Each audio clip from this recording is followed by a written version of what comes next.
আওয়ামী লীগের মতন মতন বলতে জামাত আর এনসিপিতে শুধু ওই আমাদের দেশ ছাড়া করার হুমকি দেয়।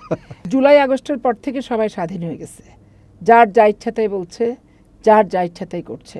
ঠিক ৭১-এর মুক্তিযুদ্ধের পরে রাষ্ট্রের যে সামাজিক অবক্ষয়, যেখানে সেখানে লাশ পড়া, সামাজিক অবক্ষয়টা জুলাই আগস্টের পর কেউ কাউকে মানছে না, সরকারকে মানছে না, তারপরে কোনো দলকে মানছে না। মানে সব মনে হচ্ছে যে একটা বিশাল কিছু করে ফেলেছে, এখন এইরকম বিশাল ঘটনা যে কোনো মুহূর্তে ঘটাই দিতে পারে। আমরা এখন দেখতেছি একবার রাস্তা থেকে বেডরুম পর্যন্ত, মসজিদের ইমাম থেকে শুরু করে পুলিশের সার্জেন্ট, একেবারে শীর্ষস্থানীয় ধনী থেকে একেবারে পথেঘাটের যারা ছিন্নমূল মানুষ, কারো ভিতরে আইন মানার একটা প্রবণতা এখন আর কাজ করতেছে না। এটা কেন হচ্ছে? জুলাই আগস্টের পর থেকে সবাই স্বাধীন হয়ে গেছে, যার যা ইচ্ছা তাই বলছে, যার যা ইচ্ছা তাই করছে।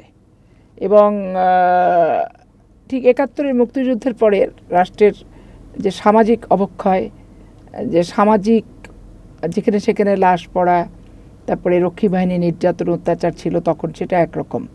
কিন্তু তখন ধরেন সরকারি দল ব্যাংক ডাকাতি থেকে শুরু করে অনেক কিছু করতো, সেটা একরকম গেছে।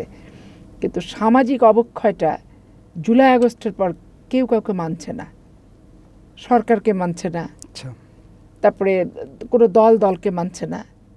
মানে সব মনে হচ্ছে যে একটা বিশাল কিছু করে ফেলেছে, এখন এইরকম বিশাল ঘটনা যে কোনো মুহূর্তে ঘটাই দিতে পারে। এইটার হুমকি ধামকির বশবর্তী হয়েই সবাই সবার মতো, আমি তো অবাক হয়ে যাই ফেসবুকে যখন যার খুশি বসে যাচ্ছে বক্তৃতা দিতে। আগে কি কখনো ছিল যে আপনাকে আমার অপছন্দ, আপনি আমার জেলার রাজনীতি করেন, আপনাকে আমার দলীয় চেতনার সাথে মিল নাই, বসে যাচ্ছে ইয়ে নিয়ে লাইভ চালাই যাচ্ছে। এটা মানুষের কত অপমানজনক না, কত ভাবমূর্তি নষ্ট করে। এবং এটা বেসিক্যালি তার সামাজিক অবস্থানের সাথে এটা চলে না, কিন্তু সে এত বড় বড় কথা বলতে ফেলতেছে, মনে হচ্ছে যে আমি ম্রিয়মান আর সেই হচ্ছে একবারে সর্বোচ্চ। এটা একটা অবক্ষয় সমাজের। আমরা যখন অনেক বিএনপির নেতৃবৃন্দের সাথে কথা বলার সুযোগ হয়, তাদের সাথে বিভিন্ন কথা বলার আমরা বের করার চেষ্টা করি বা তাদের আসলে মনোভাবটা কি বোঝার চেষ্টা করি, সেখানে একটা জিনিস বারবার ঘুরে ফিরে আসতেছে। যারা রাজপথে সংগ্রাম আন্দোলন করলো, যারা জেল খাটলো, যারা জুলুমের শিকার হলো, যারা বাড়ি ছাড়া হলো, এই মানুষগুলো এখন আর বিএনপির মূল জায়গায় স্পেস পাচ্ছে না। তাদের কথা হচ্ছে যে এই স্পেসটা দখল করে নিচ্ছে সে আওয়ামী লীগের মতো হাইব্রিডরা।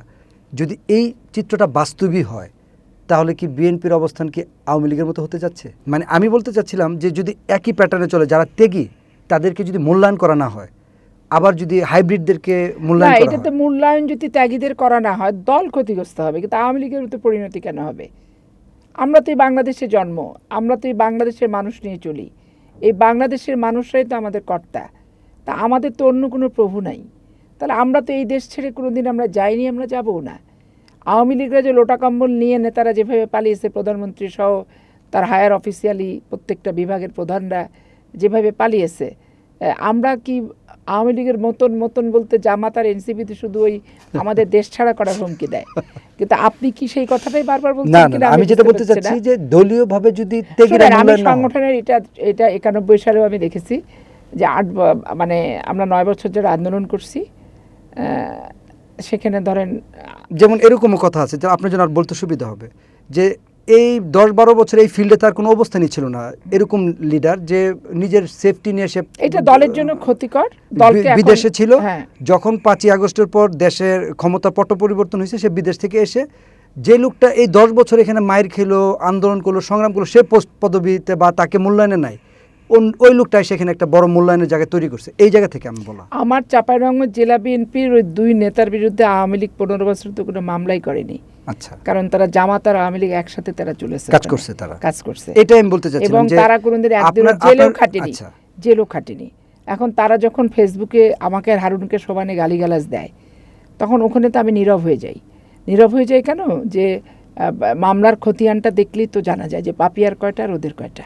না, আমি এটাই কিন্তু বলছি যে আপনি ৮৪টা মামলা খেয়েছেন, এখন ওই যে লোকটা এতদিন কোনো মামলাও খায় নাই, একদিনের জন্য জেলে খাটে নাই, কিন্তু সে এখন একটা বিএনপির নীতি নির্ধারণের বড় জায়গায় সে বসে গেছে।